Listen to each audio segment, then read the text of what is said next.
Now we have an interesting halacha connected to Baruch Shama. Maran himself doesn't say anything. Maran doesn't say anything, but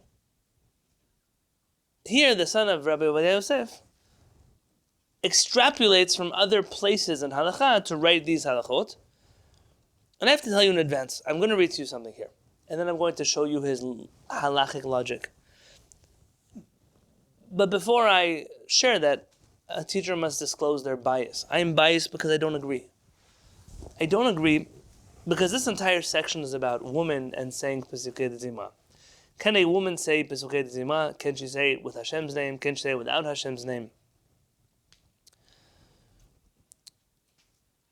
And in general, my nitiyah, the push that Harav Peretz sent us in the direction of is, unless there is a glaring halachic prohibition, a major halachic problem, we try to do as much as possible to fulfill the rule which says that women are also Jews. I know that might be unfamiliar to some, but we believe that men and women are both Jews, and both of them are obligated to serve HaKadosh Baruch Hu. Yes, there are minor differences, but to try to minimize those differences as much as possible, especially in the realm of tefillah. So we especially believe that what makes a person really Jewish is their tefillah, their connection to HaKadosh Baruch Hu. And as such, a person who is not allowed to pray properly, it seems to us, would be lacking then in a connection with the HaKadosh Baruch Hu. And it's not just an emotional argument, there are halachic sources for this one. But let's look inside here first. Before we say anything, let's summarize what we already know about halakha. Men and women are obligated in 613 mitzvot, the same, except for a specific category of mitzvot called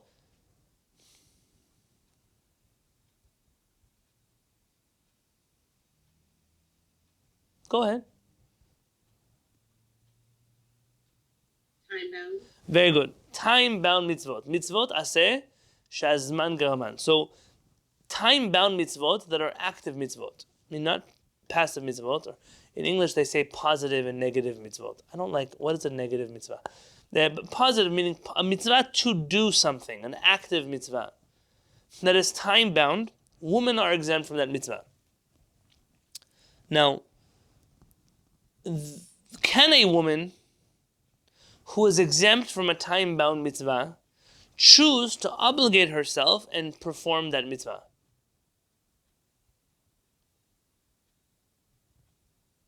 Yes, give me an example.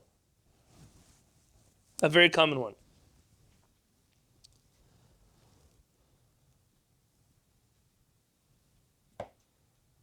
Talk to me about a sukkah.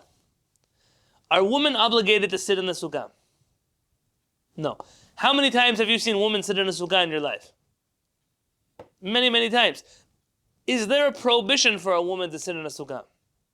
No. No. So where's the question regarding a woman sitting in the sukkah? The question arises regarding, can she obligate herself in the mitzvah? Yes, she's exempt, but she can obligate herself. Can she say the blessing of Baruch Atah Hashem, blessed are Hashem, Elokeinu melech haolam, asher kiddushanu b'mitzvotav v'tzivanu, who commanded us to sit in the sukkah? Can she say the words, who commanded us to sit in the sukkah? Now, for those of you in my Sunday class, we actually spoke about this at length on Sunday in relation to Sefirat HaOmer. But the bottom line answer is, according to the vast majority of Chachmei Sfarad, the Rambam and the Shulchan Aruch, a woman can perform the mitzvah. But she is not able to recite the words, Hashem, you commanded me to do this mitzvah. She was not commanded. And therefore, there's a person who doesn't, if you wear tefillin and you didn't say a blessing, or you sat in the sukkah, you didn't say a blessing, do you receive the reward of that mitzvah? Have you fulfilled that mitzvah? Absolutely. If you lit Shabbat candles, you didn't recite the blessing, did you fulfill the mitzvah of lighting Shabbat candles? Absolutely. The berachot on the mitzvot are only extra credit. You don't lose out on a mitzvah because you didn't recite the blessing beforehand. That takes a little bit of halachic programming. We're used to being taught that if you do something without a mitzvah, without a bracha, that it is not really a mitzvah. But that's not true. If you perform any mitzvah Oh, there's maybe one exception. Doesn't matter. It's not relevant to us. Relevant to the Beit HaMikdash. But if you perform a mitzvah and you don't recite a beracha, at the end of the day, you still fulfill that mitzvah. And therefore, according to Maran and the Rambam, a woman can fulfill the mitzvah. We just tell her not to recite the blessing. The reason? How could you say the words Asher Kiddishanu b'mitzvotav v'tzivanu al mitzvat, enter the blank? You weren't commanded. You obligated yourself. Along comes Rabbeinu Tam. Rabbeinu Tam is one of the Ba'alei HaTosafot. Tell me what you know about the Tosafists in terms of their relationship to halachic tradition.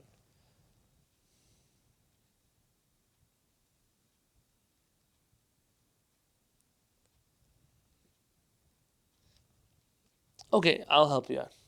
For Ashkenazim, the Ba'alei HaTosafot are very serious scholars, and they view them as much of the originators of their oral tradition. For Sephardim, the Ba'alei HaTosafot, the authors of the Tosafot, are not legal scholars. They're commentaries in the Talmud, at best. And there even were Sephardic Chachamim who were of the opinion the Ba'alei HaTosafot do not represent any authentic Jewish tradition, in the sense that the rabbis of France and Germany seem to have no living connection to the academies of Talmud that are found in Babylon. Rather, they are self-taught Talmudists. That being the case, the Ba'alei HaTosafot seem to have not viewed themselves as subservient to the previous Talmudic scholars in the way that Sephardic rabbis did. Sephardic rabbis deviated very, very rarely, and they operated within very narrow margins of Talmudic law. The Ashkenazi rabbis of France and Germany, especially the Ba'alei HaTosafot, found themselves to be at the liberty to do pretty much whatever they wanted as long as they could justify it in some legalistic way. There's an article by Rabbi Jose Faur titled The Legal Methodology of the Ba'alei HaTosafot, in which he shows the Christian influence on the Ba'alei HaTosafot's legal methodology. I think that what is most telling is you have rules in the Talmud, for example, to wait after eating meat and milk. The Ba'alei HaTosafot, they didn't wait at all. After eating meat, the Ba'alei HaTosafot would wash their mouths out, and right away they would have dairy. So they would eat a steak, wash their mouth out, and have a cup of coffee with milk. Wine of non-Jews, which is rabbinically prohibited in the Talmud, the Ba'alei HaTosafot seem to have permitted. Cheese of non-Jews, which is rabbinically prohibited. The Rambam Shulchan Aruch say it's prohibited. The Ba'alei HaTosafot, they were very comfortable eating them. And so things that are so normal to those of us who follow Talmudic law, when it comes to Ba'alei HaTosafot, usually they have some kind of exception for why they're not bound by the laws of the Talmud. With that introduction, I share. Rambam and Maran say that a woman cannot say the blessing Asher Kiddishanu b'mitzvotav v'tzivanu. Ba'alei HaTosafot say no, a woman can. How can she say it? She's not commanded. She says it in the plural. Asher Kiddishanu b'mitzvotav v'tzivanu. You commanded us. Who is us? The general Jewish people. I'm not talking about myself. This blessing is a blessing in the name of the general Jewish population. Which means that this blessing is not really a personal blessing, but some type of national blessing. It's for that reason that even though Ashkenazi rabbis were not thrilled with this ruling, because they were very worried. If you do a mitzvah without a blessing, you still fulfill the mitzvah. But if you say a blessing when you're not obligated in a blessing, which halachic risk are you taking? What might you violate? Which prohibition?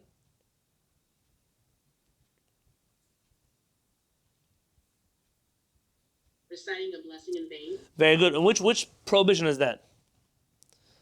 Using Hashem's name in vain. Very good. So it's one of the 10 commandments. Using Hashem's name in vain. So saying a blessing in vain, very good, is a spin-off of the biblical prohibition of do not say my name in vain. So to risk saying a blessing that you're not obligated in could potentially violate one of the 10 commandments. And so we say, do the mitzvah. God bless you. But why on earth would you risk saying a blessing because of the Tosafot's logic? Hey, maybe we're saying it not for myself, but for all of the Jewish people. Maybe, but maybe not. Maybe not. So the Ashkenazi rabbis were not so keen on women reciting blessings over these mitzvot. But at the end of the day, they had no choice. As usually happens in Ashkenaz, the people bully the rabbis, and the rabbis usually lack some type of backbone because minhagim are very important to the Ashkenazim. And you'll find already, what can we do? The people have already did it. They have who to rely on, like Rabbeinu Tam. That's not called leadership, by the way. That's fellowship, not leadership. But that's what happened. And in many places, you even find by the Chida, he writes that when he first saw a Sephardic woman in North Africa reciting a blessing before taking the lev and etrog, he couldn't believe it. How could you violate the Shulchan Aruch so blatantly? You can take the lev and etrog, but why say a blessing? But at the end, he gave in, and he even wrote a whole thing justifying the custom. My wife doesn't just eat in the sukkah. My wife sleeps in the sukkah. Even when we had babies that were a few months old, my wife brought heaters and blankets and the crib into the sukkah. And we slept in the sukkah. We eat in the sukkah, we drink in the sukkah. We almost don't leave our sukkah. We almost the whole day in our sukkah. Our couches, when we don't have guests, come into the sukkah. Everything, we move into the sukkah. 11 etrog. My wife takes 11 etrog every single day. Without a blessing. Without a blessing. She takes 11 etrog every day. So, we do all those mitzvot. But like Maran, we don't recite those blessings. And if you want a little bit of pilpul, because maybe you're falling asleep because it's too late at night. I once saw, can I take you down the road of pilpul? You allow me to pick your brains a little bit? If you recall, not so long ago, in the parasha, Moshe Rabbeinu's children were missing a Brit Milah. Yeah? They didn't have a Brit Milah. So tell me the story. What happened? Who took care of that?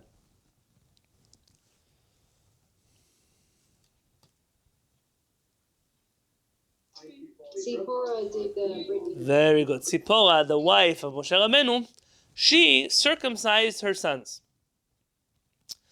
Now here begs the question.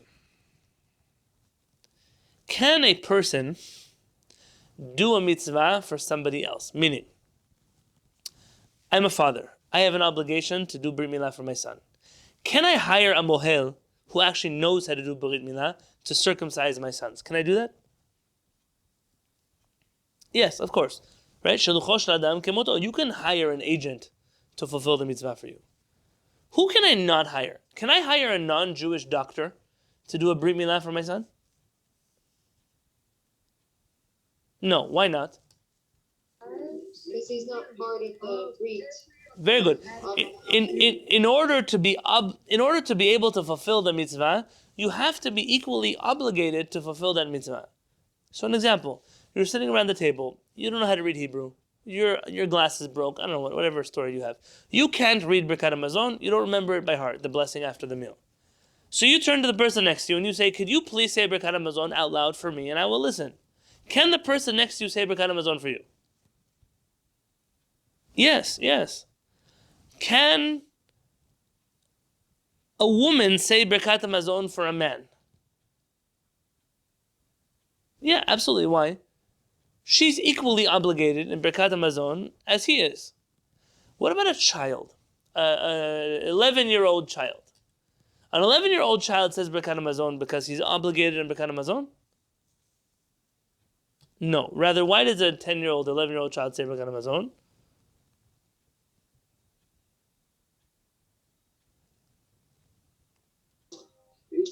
Because he's learning. Very good. He has a rabbinic level of chinuch, education. He's learning how to grow up and grow into a Jewish man. Can a 9-year-old, 10-year-old boy who knows how to read Hebrew perfectly say Birkat HaMazon for us men and women who are adults? No. His obligation for Birkat HaMazon is rabbinic, and our obligation is biblical. That's the difference. So, in order for me to fulfill the mitzvah for someone else, we must be equally obligated in that same mitzvah. But what I'm telling you now is worth many, many years of sitting down and studying. I'm summarizing for you some halachot that are pretty major. When it comes to Megillat Esther, give me an example. Are men obligated to read the Megillat Esther on Purim? Yes. Are women obligated to read Megillat Esther on Purim? Yes. Aside from some Ashkenazim who say a very unusual thing, that women have the obligation to. Do you remember? Yeah, to listen to it. That women have the obligation to hear the Megillah, but not the obligation to read the Megillah. Listen, I'm obviously that's not our opinion. Shulchan Aruch doesn't accept that. According to us, who follow Shulchan Aruch, can a woman read Megillat Esther for a man? Absolutely, we have the same obligation. For the Ashkenazim, it gets a little tricky. If you believe that a woman doesn't have an obligation to read the Megillah, just to hear the Megillah, can a woman read a Megillah for you? No, because the obligation is not the same. And because of that, that creates a lot of problems in the Ashkenazi world surrounding the reading and hearing of Megillat Esther. What happens if you read just for women? Which blessing do you say on the reading of the Megillah, the hearing of the Megillah? It's beyond the scope of today's conversation. So back to Tzipora. Tzipora is the wife of Moshe Rabbeinu. Is she obligated in Berit Milah? Is a woman obligated in Brit Milah? That's a loaded question because it depends what you mean by obligated. In the sense that she has to do the Brit Milah or she would be obligated for herself. So is she not obligated at all because she doesn't have the Brit? Or is it that she's considered as she's already mahur? You know, like the Brit already applies to her. Like she didn't need the physical thing. I see that Pam has been. For the nation in general. I see that Pam has been reading. She's been reading the Briska Rav in her off time. So this Briska Rav is not just the only one, but he says there's two ways to understand Tzipora. Either women are obligated in a Brit Milah, but they simply don't have. Forget we're adults here.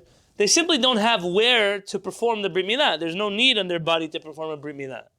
And therefore she's obligated but exempt because there's nowhere practical to do a Brit Milah. And whatever you hear about happening in other countries, that's not what Chachamim had in mind. Or the other way is no, she's not obligated in Brit Milah because she doesn't have a part of her body that Brit Milah can be done on. And therefore, she's not obligated in Brit Milah at all. According to the first opinion, that's why Tzipora could do a Brit Milah for her sons. According to the second opinion, if she's not obligated, it's really a very fascinating question how she performed a Brit Milah for her sons.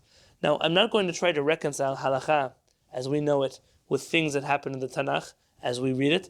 But what I will tell you that according to the Shulchan Aruch, seemingly, a woman cannot perform a Brit Milah for a boy because she is not obligated in Brit Milah, at least not according to the understanding of the Shulchan Aruch. But now, use your thinking caps and carry this train of thought somewhere else. Are women obligated in all 613 mitzvot, and then they were exempt from the time-bound mitzvot? Or were they only obligated in the mitzvot that are not positive time-bound mitzvot? L'may nafka mina, what difference does it make? If a woman were obligated in all 630 mitzvot, and then they were exempt from time-bound mitzvot, maybe now we can understand why Rabbeinu Tam says that they're allowed to say Asher Kidishanu b'mitzvotav v'tzivanu, because they were originally obligated, and then they were exempt. But if we say women were only obligated in the mitzvot they were obligated in, and any performance of time-bound mitzvot is a personal opting in, then there is no way in which she can recite the words Asher Kidishanu b'mitzvotav v'tzivanu. And there are those who wanted to explain the argument seemingly between Rambam and Rabbeinu Tam in this lens of, are we obligated and exempt, or are we simply not obligated at all in the first place, and because of that we have no ability to recite this mitzvah, this beracha. Did I lose anybody so far? You're all holding with me here. Now, let me introduce to you one final concept. And this is one that I'm cautiously sharing. Listen, I'm not a Kabbalist, but I cannot ignore Kabbalistic writings as they have influenced Jewish tradition to date. According to the Mekubalim, Put halacha aside. So now you know, according to Sephardim, women can opt themselves into mitzvot. They just can't recite blessings over them. According to Ashkenazim, there may be room to also opt in and recite blessings. Put halacha now completely on the side. Now talk to me Kabbalah. According to the Mekubalim, the whole world is made up of masculine and feminine. For those of you who've studied any parts of Kabbalah, it's a very major theme in Kabbalistic literature. And even mitzvot are made up of masculine and feminine energies. If I could borrow a term that's not really Kabbalistic, a bechina, I'm going to translate it as energy. Even human beings, by the way, are made up of masculine and feminine energies that are inside of people, maybe even competing at times. According to the Mekubalim, certain mitzvot are purely masculine energy mitzvot, and other mitzvot are feminine energy mitzvot. What does it mean? I have no idea. I'm not a Mekubal. Practically, what does it mean? The Mekubalim say that certain mitzvot that are masculine energy mitzvot, they're bivchinat duchra, that those mitzvot can harm a woman who performs them. Meaning, the Mekubalim say, forget halakha. Halakha allows a woman to do X, Y, and Z. But we are concerned, Kabbalistically, that she is going to hurt herself spiritually and sometimes even physically by performing a mitzvah which comes from the opposite energy of her neshama. Like I told you, out of my pay grade. Yes? But I'll give you an example. Wearing tefillin. Can a woman wear tefillin? Yes. Yes. Can a woman recite a blessing over tefillin? Depends. Rambam, Rabbeinu Tam. Yes, that's the same argument all around. Rabbi Yosef Masas writes in his book Nachalat Avot on Parkei Avot. By the way, the current edition that is printed out there is edited. They took this out. They censored this story out. But in the original editions which we have this. Rabbi Yosef Masas writes that he found a handwritten manuscript from Spain which mentioned a group of very pious women who would wake up very early in the morning. And they would, before their husbands were even awake, they would go to their own Beit HaKnesset for women. And they would put on talit and tefillin and pray with a minyan of women. And they would read the Torah. And they would come back home, pretend to sleep, and wake up before their husbands to prepare breakfast as if nothing had ever happened. He calls them Nashim Tzadkaniyot, very pious women of Spain. He doesn't mention anything about saying blessings over those tefillin. But he records such a story. Today it was taken out. It's not in the book anymore. It's censored out of his books. But the original editions, they have them. So can a woman wear tefillin? Yes. Can she say a blessing? Machloket. Sfaradim, no. Some Ashkenazim, maybe yes. Along come the Mekubalim and say, tefillin is a dangerous thing for a woman to wear. It's dangerous for a woman to wear because tefillin comes from a purely masculine energy. Those who are familiar a little with the Kabbalah of tefillin, you might understand. And the woman who wears tefillin is harming her soul. But you know a famous story in the Talmud, a woman who wore tefillin. Tell me who? Which lady in the Talmud wore tefillin?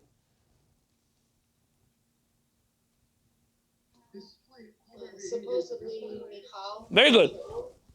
Michal, the daughter of Shaul HaMelech, King Shaul, who's the wife of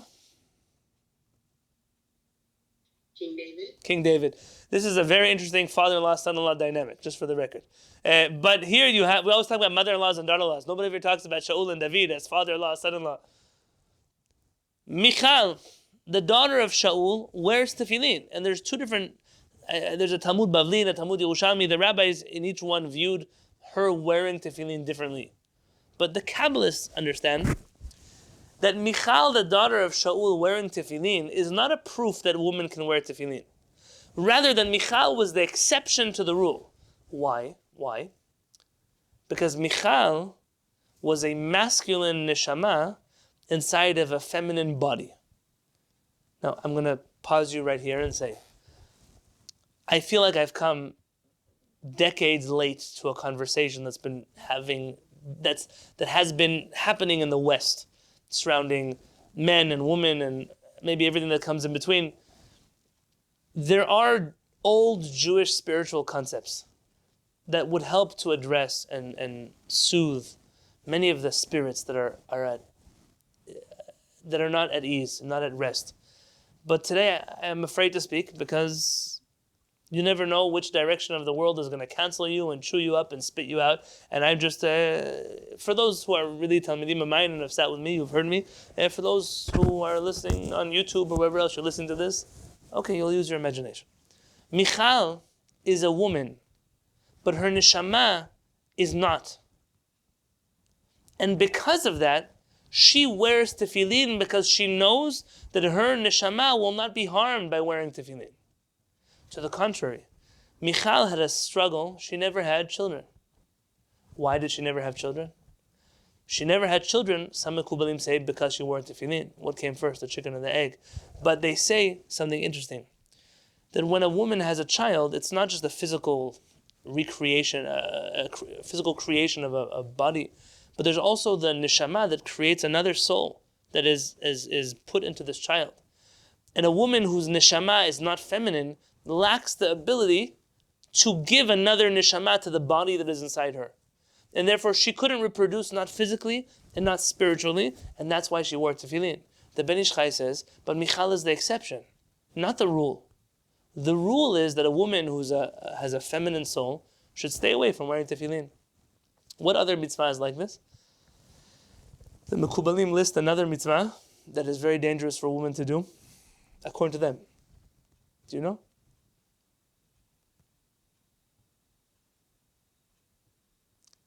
The counting of the Omer. The counting of the Omer. So let's back up in halakha. Is the counting of the Omer a time-bound mitzvah? Yes.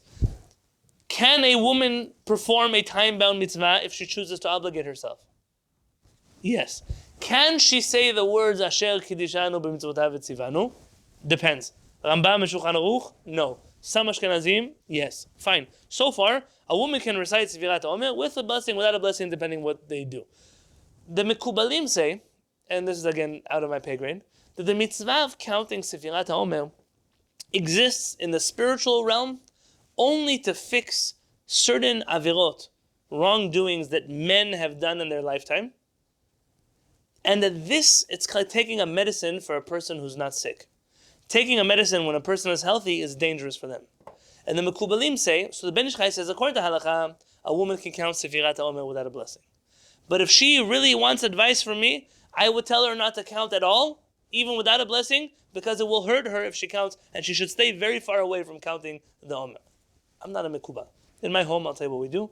In my home, I come home. If I'm here, I'm going to count it out, but my wife usually listens. I always recite the blessing with my wife. So I say the blessing for both of us, and then she counts Sefirat HaOmer along with me. That's usually what we do. My wife maybe is not such a Kabbalist either. But I'm letting you know it's not just tefillin. There are other mitzvot that come into this conversation.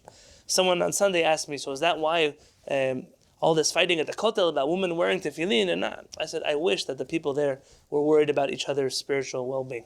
It has nothing to do with that, and it's all to do with politics and fighting on both sides of that fence.